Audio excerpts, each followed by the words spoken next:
Hello, thank you for listening. This is the near death experience of Adrian, and this experience occurred in 1965 and 1982 and was documented on July 1st of 2017. Open quote. The first time I hung myself in the bathroom, suddenly I felt out of my body. I was floating, and I could move my body, but I couldn't turn around. I presumed that I was dead. There was nothing interesting about being dead.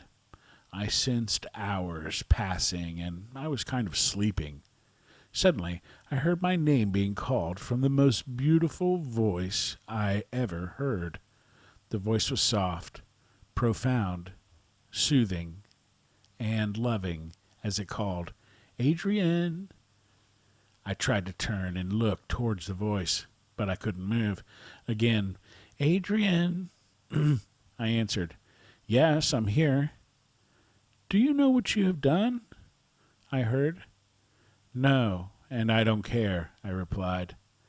Again the voice called, "Adrian." I felt the wind. The wind was very soft, and it began to blow slowly. Everything was black, no flashes, nothing but darkness. Some thoughts crossed my mind. Then some luminescence began to shine. Then I saw the faint light as it changed to two lights, and then something square among them. Then I saw three lights and some shadows on the left-hand side. Then it was four candles around a casket. There were three shadows. One was standing, and the other two were kneeling.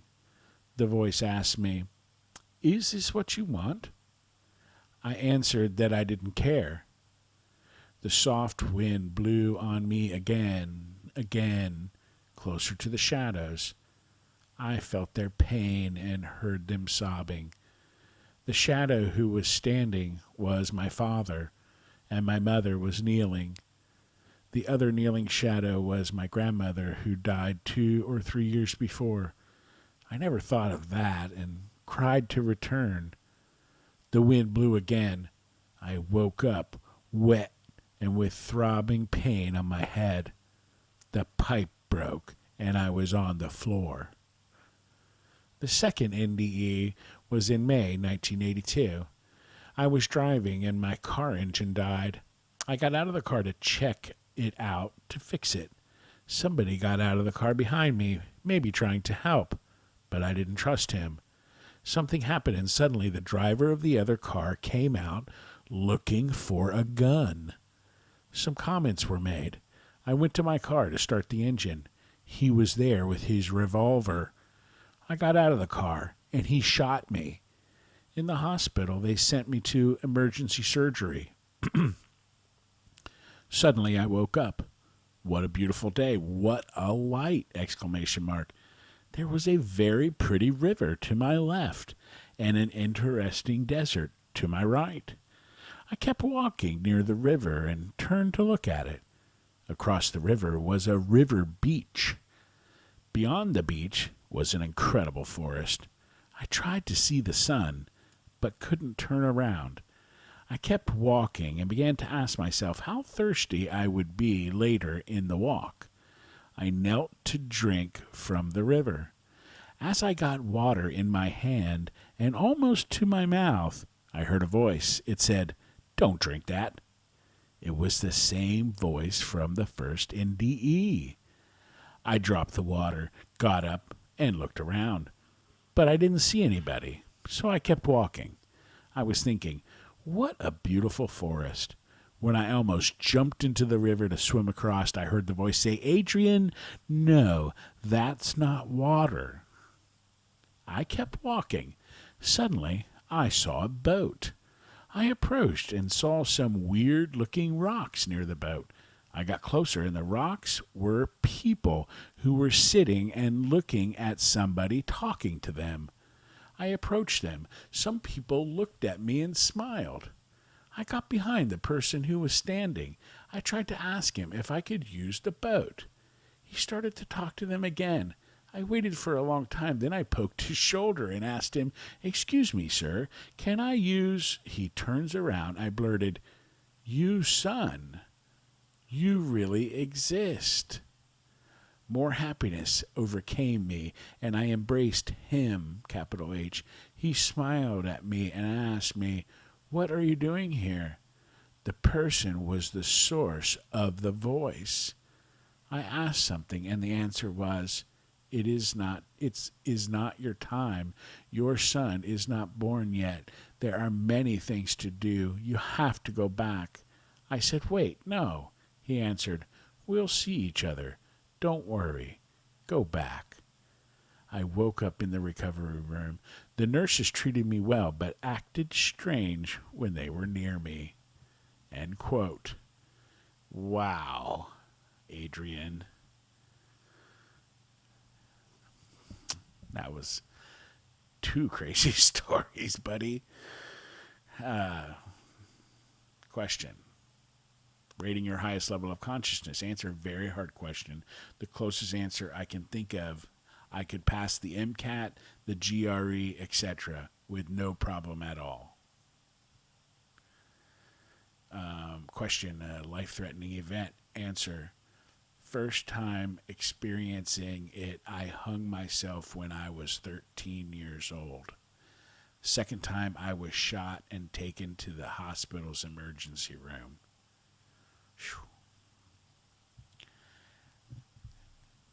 Comparing your vision. Normal vision 20/20, good vision 10/20. Again, the trees were half a mile on the other side. I differentiated the leaves in the trees. I couldn't see what was on my back, but I think I could feel it.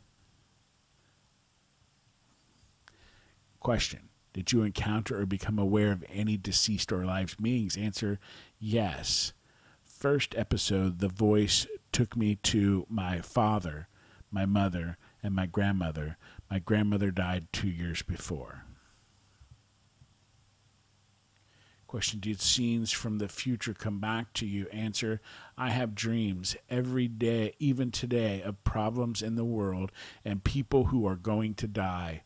No lottery numbers, unfortunately. Question, what importance did you place on your religious/spiritual life prior to your experience? Answer, not important to me. Question, what was your religion prior to your experience? Answer, unaffiliated, nothing in particular, secular, unaffiliated, born and raised in a Catholic family, not a religious person, looking for answers after these events. Question, have your religious practice changed since your experience? Answer, yes, I'm not a churchgoer, but in the last 2 Saturdays I went to Mass in the Catholic Church. The last 2 Sundays I went to Mass at my wife's church, and it changed my approach to life since I was in the hospital in 1982. Question, what importance do you place on your religious/spiritual life after your experience? Answer, greatly important to me. Question, what is your religion now? Answer, Christian. I attend Catholic Church and Baptist Church. I wonder what made him change his mind going to church and writing this down. It's been so long. Question, did you encounter a mystical being or presence or hear an unidentifiable voice? I encountered a voice both episodes. During your experience, did you gain information about the existence of God? Answer, yes. The answer is in question number 1. I heard the voice and saw him face to face. Do you believe in the existence of God after your experience? Answer, God definitely exists. Question, during your experience, did you gain special knowledge or information about your purpose? Answer, yes. A little after I returned to life in 1982, I understood E equals mc2, and God said, let it be light. The light was made. Question, during your experience, did you gain information about the meaning of life? Answer, yes. He told me my son wasn't born yet, and that I still have many things to do here.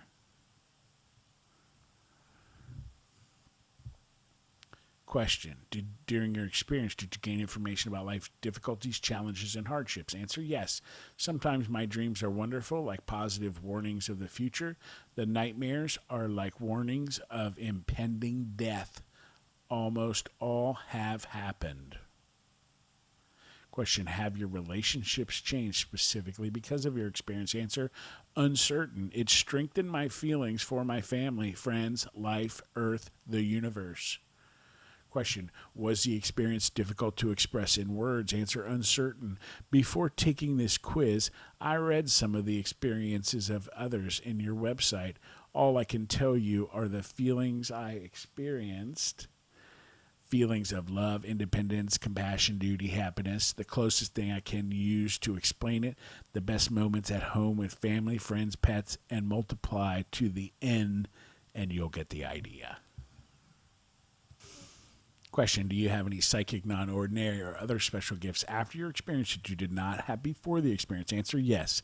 My dreams and sensations when awake tend to happen a few minutes or days after they happen. Better understanding of people, animals, plants, what is happening, what we are doing to Earth. I talk too much. Question, have you ever shared this experience with others? Answer, yes. When the second experience happened, I commented on them with some friends. We all laughed. We took them as mere dreams. Then weird dreams and sensations began to appear and happen. I dreamt my brother's death. He died 3 days later. I dreamt my father's death. He died a few days later. 3 weeks ago, a dream scared me and talked to a friend who is a psychologist. I went to a Catholic church to talk to a priest. He absolved me from sin, but I think he didn't believe it. Last 2 Saturdays, I went to Mass in the Catholic church, and the last 2 Sundays with my wife to her Baptist church. My last nightmare was last night, and the numbers 7 and 3 woke me up, end quote. And we found our answer as to why this is happening, why it's relevant. It sounds like it's always been relevant there, Adrian. We appreciate you sharing, and good luck to you. Thank you for listening as well. Have a great day.